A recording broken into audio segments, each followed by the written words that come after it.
So I am Karen Slote. I'm the wildlife veterinarian at the SPCA.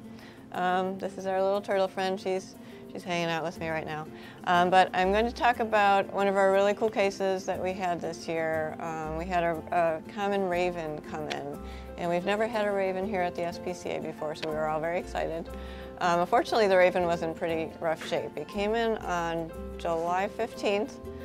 And he had a long story. So he was at Bethlehem Steel for a while, 2 to 3 months they said.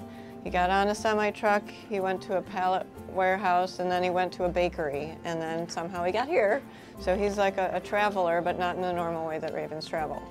But when he got here, he was really super skinny, and he was coated in oil. And it wasn't just like the greasy, drippy oil, it was all hard and crusted on his skin. And you could tell it had been there for a long time because it was really just irritating his skin, and he had all these wounds and everything.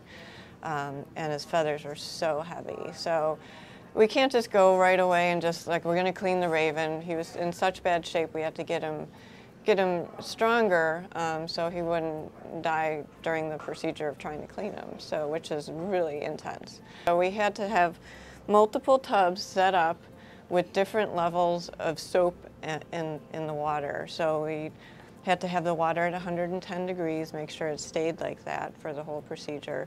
So we had people making these tubs, people rinsing the tubs, people getting the hot water, and it's really hard to keep water at that temperature.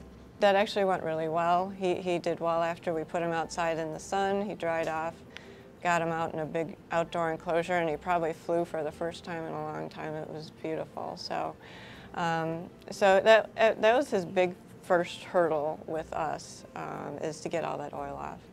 And then once he was outside, we found he just wasn't flying really well. He just was getting really tired. So we got some blood work, and we found that he also had lead poisoning.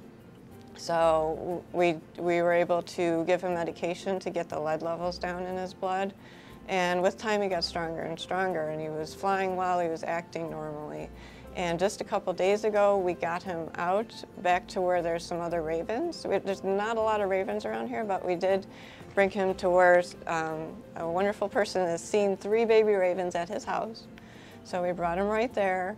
He flew up in a big circle, landed in a tree, and another raven came by, and they were squawking to each other. So it was really cool, and we're really hopeful that he's going to have a happy life from now on. Without the donors, we wouldn't have all the resources to be able to take care of these amazing animals. And they're not as cute and cuddly, and he bruised up my arm. But I love kittens and puppies too, and they're really cute, but these guys are just so amazing. And I just want to thank you so much for donating to help these animals out and getting them back into the wilds.